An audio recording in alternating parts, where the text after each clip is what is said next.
Max Ralph. I am here to be your guiding light through this blue-white breakdown episode.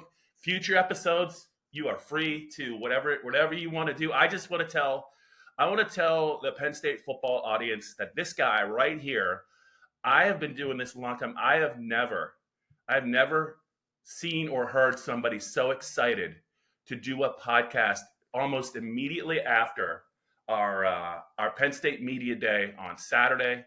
You were ready to rock and roll on Sunday, and I thought that was pretty cool. I'm sure you have some really good thoughts and some impressions you wanted to share. So I'll just throw it to you, Max. We could go in a lot of different directions. I know you talk to a lot of players and coaches. What are the maybe 2 or 3 things that really stood out to you from your interviews, not only with, we had James, we had all the coordinators, and then we got access to the position coaches and the players who were not true freshmen or, were available. So it was a lot to do in a short time, but what jumped out to you, Max? Yeah. Well, I just want to start. Look, I was ready to go on Sunday. I just want to get to the people. I love it. I was like, wow. Yeah. And maybe, who knows, maybe out of season, we can knock some of these out as we wrest control of this podcast from our former boss who's listening right now, Chris Hopkins. Who knows when we might do it whenever we want. Some other podcasts. Yeah. I know there are some podcasters that are doing stuff like at 4:00 in the morning. I'm not going to lobby for that, but I think what we're saying to the Penn State fans, Max, is if we're ready to podcast, we're not going to hesitate. That's right. Hey, I'm a night owl. If it's got to be 4 a.m., it's got to be 4 a.m. But no. If you're a night owl, Max, does that obviously mean? So, are you still an early riser, or do you kind of have to? It's good to know moving forward. If we know maybe not to try and reach out to you at a certain time of day, unless we absolutely have to. Look, when necessary, I have no issues waking up in the morning. But my preferred schedule is like 2 a.m. to 11 a.m. for sleep. But anyway, to the football of it all. Yeah, Saturday, it was hectic. It was hectic, to say the least. But we got a lot of good stuff. I kind of went into it pretty open-minded. There were a couple of specific players I wanted to talk to. I mean, we talked it out, had a plan going in. You, me, and Johnny each had different guys we wanted to talk to. So I really wanted to highlight one of the guys I talked to most, Drew Shelton, who we think is probably the starting left tackle this year. He's done a little bit of work on the right side as well. It's a deep offensive line group, but Drew just had really good perspective. He was just super mature. We haven't got the chance to talk to him a ton because he played a lot when he was a true freshman, but then last year Olu was healthy through the whole year. So really my first time hearing a lot from him, and he was a really good interview. Good kid. He said straight up, there's a lot of pressure in replacing Olu at left tackle, but he seems like someone who's really ready for it. I got the chance to talk to his high school coach last week, hopefully chatting with his parents at some point in the near future. So keep an eye out. Downingtown guy, Max? Is he Pennsylvania Downingtown? Is that right? Yes, sir. Mm-hmm. Yeah, so keep an eye out for that story coming there. The other thing that was just kind of an interesting topic that I just on the spot decided to kind of dive into was the new in-helmet technology that the NCAA approved in the spring. So one player on the field on offense and defense are allowed to wear that green dot now, have a speaker in their helmet. They had it in the spring. So I just kind of asked around guys for their first impressions of the stuff. They like it, but they definitely said it's been a hiccup. Bo Pribula and Tyler Elsdon, both of them said their first takeaway, it's kind of loud. So they said it was a little bit jarring at first. But Andy Kotelnicki and Tom Allen, both of them said it's an adjustment for him, but Kotelnicki seems really excited about it because he calls from up in the box. So, a little bit more streamlined. Whereas Tom Allen said he's got his Mike linebackers wearing it right now, could change depending on the situation. But really interesting. I think it's a good change for college. I wrote a story about it this morning, just quick kind of detailing all of those guys' responses. So go check that out on PennLive if you missed it. Bo Prabula had a really good quote. I'm not in any way trying to insinuate that he intended something by this, but he did say it makes it so that other teams can't steal what we're doing. So I'm just going to leave it at that. He Yeah. said that he did not specify a team or I don't know anything, who but he it's could out there. possibly. I don't know who he could possibly be referring to. No, But yeah. no, there's definitely no like ongoing penalties that just got Mhm. discussed in this past week or anything. So I don't know what that could mean, but that was there. And then my third takeaway, Max Granville, the defensive end who Yeah. just joined Penn State's roster. Um, I think it's probably too early to say whether he's going to contribute this year. I think we've had a couple of subscribers ask about him on our subtext. Mhm. Uh, but he's flashed. I mean, that's the first thing James Franklin said about him is he's really athletic. He can get after the passer. I mean, that's what he's going to do best here.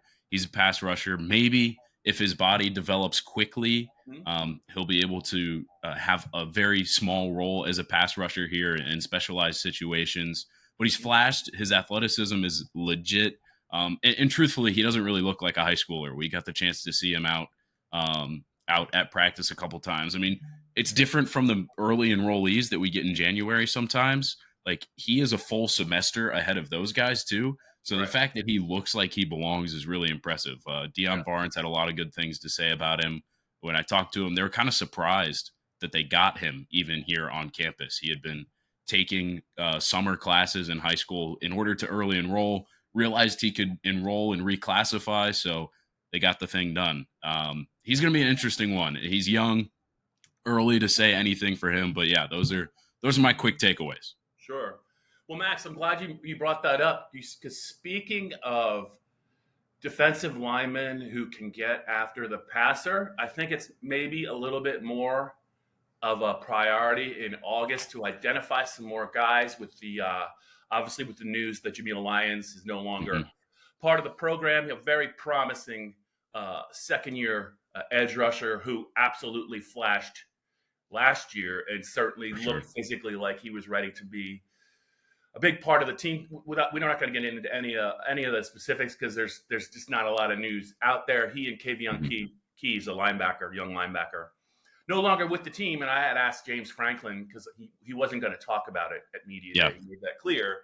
So I thought I would. I don't know. I thought I would try a workaround, and I asked him. So after Abdul and after Deny, who are the guys you think uh, need to kind of have a big August or could have a big August to help you as edge rushers? I wasn't too surprised, but I was a little thrown by the Smith Vilbert. I don't want to say I'd forgotten about Smith, but it's been Hmm. so long since he really has done anything at Penn State. You have to go. Actually, he's really only known for like 30 minutes of football, the Outback Bowl Right. loss to Arkansas, but he has definitely gotten bigger uh, than when he played in that game. I think I'm going to reserve judgment on him, and a lot of people are talking about Amin Vanover and if he's healthy because I don't Hmm. think he was healthy for a while there last year. He Yeah. was productive 2 years ago, so I still think they need to identify some guys in the edge rusher room. It could be some young players, but I think I would say that is a little bit more of a priority now, Yeah. especially if they're going to use Abdul Carter maybe for some snaps at linebacker. Yeah, that's an interesting one. I mean, you brought up a ton of good points there. If Abdul is playing linebacker at all, I did ask Deion Barnes. He said right now Abdul is with the D line full time. Yeah, So I don't know. Like James might just be giving us a smokescreen with yeah, Abdul. Who yeah, really knows? But yeah, I was a little bit surprised by the Smith Vilbert thing. It seemed like a lot of people were shouting him out, and yeah, I yes, mean, he's a guy who's just not gotten to see the field enough, so we can't even really say we don't know what he can give. So I'm curious to see if he steps up. But I will say, Amin Vanover, I talked with him very briefly, but he seems really mature, ready to take on a bigger role for sure. He said he had really good perspective when I asked him what his mindset's like going into this year, where he's gonna play a lot more. And he was like, "Yeah, it's just like when I was in high school. My first 2 years I kind of sucked, and then." My junior year, I played a little bit, and senior year, I was looked at as the guy, and it worked out. And I became a D1 player, so now I just have to replicate that. So thought he had really good perspective, and I do. I mean, I will say physically, he looks ready to be a problem on the D line. So Yeah. definitely curious to see what he can do. But I'm with you. I think that DN group is one that we thought was going to be really, really good this year, and now all of a sudden they're down two of their biggest expected contributors in Zariah Fisher and Jameial Lyons. Yeah, and just you talked about James and his maybe he's just kind of because I think Tom Allen said he was asked about it during his coordinator press conference. I think he said that it's going to be a week to week deal with Abdul. He's got unique traits. He's an impact player. We're gonna approach it on a week to week basis. My thought on that is, it's hard to envision him playing like a classic linebacker role at 260 pounds because Yep. I don't know what you I can't if he's at linebacker, I don't know that they're going to ask him to cover anyone. I think that would probably be pretty foolish. He's a guy that just can go get the football, and I think that's what he does best. I think that's what he wants to do. So yeah, Yep. I'll be curious to see. I'll be curious. He might be just a stand-up defensive end, and at the line of scrimmage. But at 260, man, they're going to ask a lot of him to play. I think a classic linebacker role. I don't know that he can do that.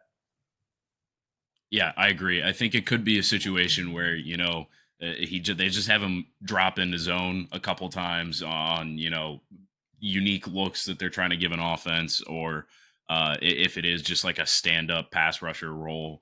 I think that's probably all it is. He's too big right now, and we've heard so many times that getting him closer to the ball was the whole genesis of this thing. So I don't really see it either. Yeah. I'm with you. Yeah. Max, here's something a takeaway that I had, and it's just an observation regarding Tom Allen.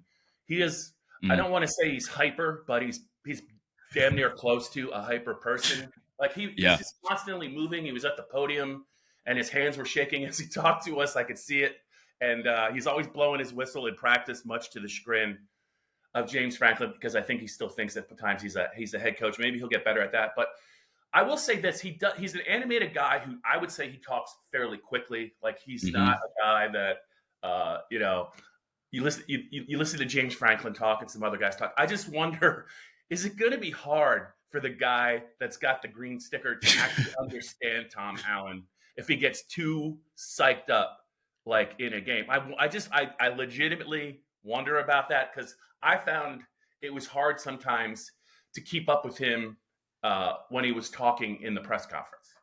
100%. And I wish I would have thought of that when I was talking to Tyler Elsdon on Saturday. Back to it. Because I literally, like last night, I was going back through Tom's transcript to throw up that story today, and I was like, I had to stop every word to make sure I got it right, because he was talking a mile a minute. Yeah, he's something. I mean, he's a fun guy to talk to, because he's been around the game a long time, and he does have a ton of energy. But I think hyper is a fine way to describe it, because it is just like he's hard to understand at times. He talks so fast. He's just always amped up. And the whistle thing, he mentioned it even like when he was here in the spring. Like, I blow my whistle too much. So, I don't know. He's something else. But I do think on a football perspective, I think his energy is almost exactly what Penn State needed in replacing Manny Diaz. So I think I don't expect too much of a fall off from that unit. I mean, I do think it's going to be worse than last year, just because last year was so good. But I do think that he's a good fit. But yeah, he's hyper. Yeah, I think regarding the switch from Manny to Tom, I look at it this way. I can promise you that Tom Allen has never had the weapons at his disposal to run a defense that he has at Penn State. So I think that was even, Manny had some good players when he was at Miami. He certainly did, but you saw, like a kid in the candy store, he had some guys the 2 years he was here at Penn State that I'm pretty sure he slept well at night, knowing, whether it was in coverage, whether it was at linebacker, or whether it was, guys coming off the edge, that he had a lot of answers for any potential problems. And I think Tom Allen, probably feels that way, Max. But let's look at another interesting part of the defense that I thought that James had an interesting take on. Normally you replace your top three corners, and had Johnny not gotten hurt, I think I'm convinced he would have been drafted too. But they all got 100%. drafted. They all got drafted. I think that both Kalen and Daquan can stick on those rosters. Daquan for his, for all the things he can do, and Kalen just because, we're not that far removed from what he looked like in 2022. I just never thought he recovered confidence-wise from what Marvin did to him at Ohio State. But when you talk about the corner room and the transfers they've added, the young players that they really, really like, James said he identified, I think he identified 7 guys he thought that could help them. I was writing about that for Sunday.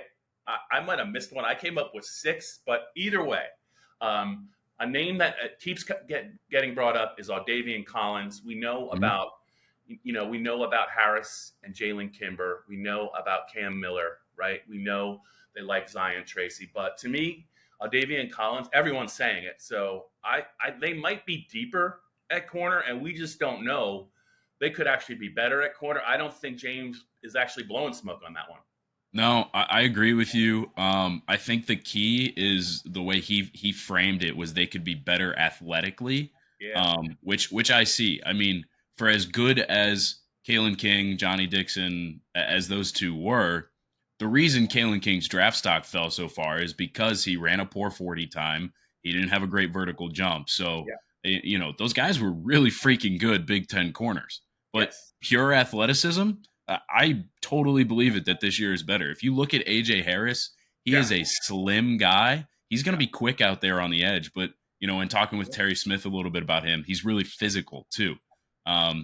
Kimber is a little bit of a bigger body, so that kind of fits the mold of what King and Dixon were doing. But Elliott Washington might be the fastest player on the team. Zion Tracy is an extremely fluid player out there. Obviously, he kind of got thrown into the fire in the Peach Bowl against Ole Miss, playing against some really good receivers as a true freshman. But I think it is. I think it's about a 95% chance that on a pure athleticism scale, this corner room is better this year. It's just a matter of how do they match up in coverage. I'm assuming Penn State is going to play a lot of man coverage again this year. Because they did it last year with Manny, and James doesn't like to differentiate a whole lot. They've done it with Brent Pry. So that's really all that is left is for them to actually prove it. But athletically, totally agree. And AC, Audavian Collins, is getting a ton of buzz of a guy who we haven't seen a whole lot. Right. By the way, Nick Singleton, if you're listening to this podcast, Max Ralph all but just called you out for a match race with Elliott Washington. That was the subtext. That's what I got from what you just said. I don't know how Nick feels about it, but I would love to see it. I would love to see those two. I know that all those corners can run. But if Elliott is that fast, I'm here to watch it. The reason I put that out there is because that was like a pretty ongoing like running joke last year with Daquan Hardy. He was like, I'm the fastest player on the team, but then Terry Smith was like, well, you know what? We just had Elliott and Daquan run at practice, and Elliott won. So that's why I put it out there. I want to say that Terry told us he hit 24 miles an hour on the radar at some point last year running. So Nick is fast, and I'm never gonna even come close to him in a foot race. But I think Elliott might have him beat. All right, that is one thing that who knows. Maybe we can continue instigating in August because I don't think James is going to let him do it. In the regular season. I also know, Max, here as we kind of wind down the Blue White Breakdown podcast for the Penn State fans. I also know that I think you spent quite a bit of time with the wideouts, or at least a couple of wideouts on media day, and we need. I think there were a lot of people over there because the questions just. They're not going to go away. Do you have any sense, just talking to them, or maybe I don't know if you talk to anyone else Marcus, but do you have any sense for? Is there a guy you think in the wideout room that um, could really be sitting on a sneaky good 2024, and whoever that guy is going to have to be able to produce big plays because that's really what this team needs. And I always think of big plays like I think the fans think of guys running by guys, and you look at some of the wideout rooms and how they do it, like Ohio State, like a lot of their stuff is run after the catch. It's Marvin Harrison, like he did against Penn State, taking a short pass and going 40 yards up the field with it. It doesn't necessarily have to be a Drew Aller 55-yard deep ball, but these guys, however they do it, there has to be more big plays in this offense against good defenses. Who are you looking at, or who do you think is capable of that? Yeah. I spent most of my time talking to Marcus Higgins and Liam Clifford and a little bit of Trey Wallace, just because Trey was only put out there right near the end. So I wanted to talk to them a little bit longer and was unable to. But Marcus Higgins, with all due respect to the guy, and I totally understand why, I feel like he's become a tiny bit robotic in talking about this group because it's the same theme over and over again. He says, I see the criticism. I saw we struggled last year. I believe in these guys. They got to do it. That's pretty much the gist of everything that he says these days. Talking with Liam Clifford, we've heard a little bit from strength coach Chuck Losey, who spends the most time with the guys in the summer, that Liam is one of the guys who's really surprised him and become a vocal leader in the wide receiver room. I've always thought Liam is a good route runner, one of the better ones on the team. Yep. He's got really good hands. So I do think that that's a guy that Penn State fans might not necessarily have on their radar that could make some noise. The other guy who I've heard, the other guy who I've heard some things about that is definitely not on the radar because he's only played in one game in his career is Anthony Ivy. All right. Pretty highly touted 4-star recruit coming out of high school, was a top 10 prospect in Pennsylvania. I think that is my dark horse to really contribute to this wide receiver room this year. You can write that down if you want. But that's my dark horse. Marcus Higgins did have good things to say about Ivy. He was like, he's got immense talent. We're just waiting for him to do it on the field. I think he will, but it needs to be this year, is basically what he said. So that's an interesting one. And then just off of the guys who we kind of already know about, I think Omari Evans is one who kind of got forgotten about last year because, let's face it, he just wasn't really capable of running the route tree Mike Yurcich wanted him to, and kind of got buried. But his speed is a game changer. I mean, if you're looking for, like you talked about, if you're looking for that blow by the secondary big play, he's the one who's going to do it. So I think that those are my three guys who I'm kind of looking at. I know we've had some subscribers talk about Caden Saunders some. He's going to be the punt returner again this year.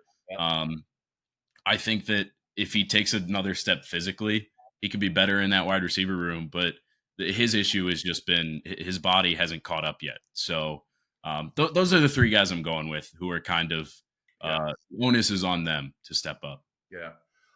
To me, maybe the prettiest throw, the Drew Aller's prettiest pass of 2023 was that Michigan State throw to Omari Evans. That I swear to God, it was I think it was 60 yards in the air, and he didn't. I don't even think he leaned into it, but Omari ran it down. He just stopped short of the goal line. I think they actually, it wasn't a touchdown, but Omari got separation, and Michigan State's defense was not great, but that was a play that really sticks with me. And it's clear that Drew can throw it deep, but the guys kind of have to get open. And I think we can wrap it up with this. We probably should just talk. I talk about a commanding presence. Andy Kotelnicki. Yep. He owns his press conferences. He is gregarious, outgoing. He's got a sense of humor, and he kind of takes control of them right at the start. He did it again on Saturday by just kind of messing with us a little bit. But I just really appreciate how he answers questions. He's thorough. He usually has a perspective, maybe that it's not a cookie cutter answer. It's Yeah. something that he really, you can tell that he's a smart man. He knows the game of football. I think, to his credit, he was an offensive lineman. I think that has really helped him in college as an offensive coordinator. But I I'm pretty sure, I am pretty confident that this is, when you consider what he knows, how he can interact with people, and maybe not be a jerk. I think I think Penn State fans might be getting the reference. Yep. I think it's all, but I think it all, I think kind of lends itself to this team being more in sync, more imaginative, and better at executing offensive plays, even to the most minute detail. I think he's a guy that, I mean, if I could see him, if he has the success he's had at other places, to me he is absolutely going to be a head coach sooner rather than later. Yeah. I think much in the way that I said Tom Allen's energy kind of matches the drop off from Manny. I think Andy Kotelnicki is exactly what Penn State needed in that spot. I mean, his scheme is going to be more fitting to the roster in general, but I also think in the couple of times we've heard snippets from Drew this year, I talked to Bo very briefly.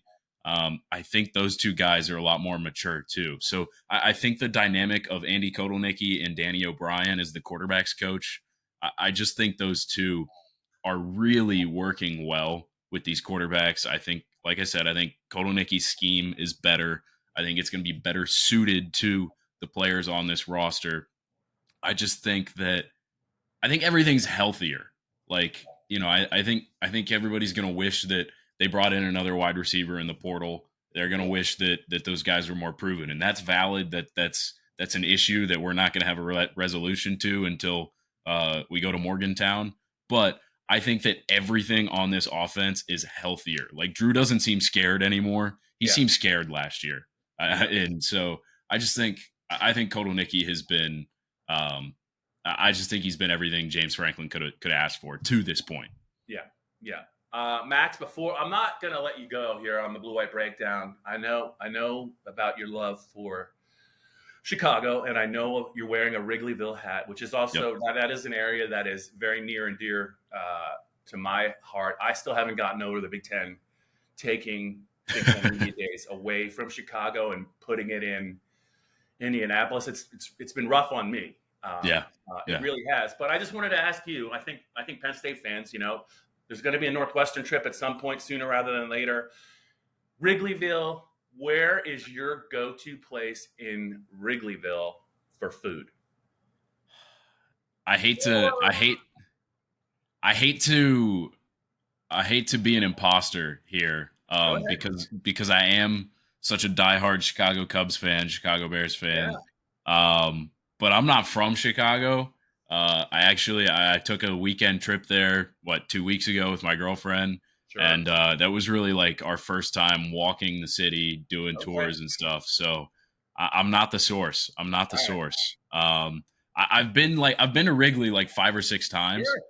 but I have grandparents who live in Northwest Indiana, about an hour outside the city. So Okay. all we've ever done is just go to the stadium and then go back to my grandparents. Okay. So I'm not the source, unfortunately. It's all right. It's all right. That's why I'm here. So when you do go back, and I have some beat writers who will back my play. One Yeah. place you want to definitely investigate is Pequod's Pizzeria. It's deep dish. Some people Okay. prefer it thinner, but to me, Ah, that's always the place where I like to go. It's not very far from there. There are really no wrong answers when it comes to Chicago. Whether yeah, it's food, something to do, it's my favorite city. it's I've said awesome. this a number of times. The mass transit, you don't need a car. You don't want to be in a car in Chicago because of traffic. But it's a very friendly. There are parts of Chicago that are very friendly, and the people are warm. And yeah, so Pequod's is going to be a stop for you at Quads. some point, and then Yeah. I hope you get to go to Chicago for a couple of days and just explore. It is a fantastic city. Just don't go like in January, man. Oh yeah. You might not like it in January, but it is great. And when you go back, I'll have some recommendations for you. Yeah, I'll need them. I mean, our visit a couple weeks ago was incredible. You know, the city is absolutely beautiful in Yeah, summer. I definitely love it there. Look forward to going back. But Pequod's noted. I'm a deep dish guy, so all that's the over it. spot. That's the spot. I hit Sluggers for the first time right Penn outside Sluggers, Wrigley. not bad. So that was kind of like a bucket list item I had to check off. You know, not living in the We're going to city. get you to Murphy's Bleachers is another spot to go to, Yep. and the iconic Cubby Bear is another one. But yeah, you got Oh plenty yeah. of time. It's all in front of you, man. You'll get to all of them. But yeah, Oh yeah.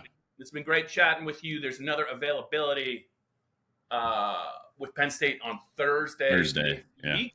Then it's a Tuesday, and then it'll be West Virginia week. So Max, you survived Penn State Media Day, and you and I are going to be podcasting quite a bit over the next 5 or 6 months. So Yes, sir. yeah, it'll be a lot of fun, and there's going to be a lot more to report on. But yeah, we'll be in touch. Enjoy your base camped in State College. Enjoy it. You know it well. So I understand you might be moving to a new location sooner rather than later. So good luck with that as well. Yeah, I appreciate it. It's fun, Bob. We'll be back. Penn State fans, stick around.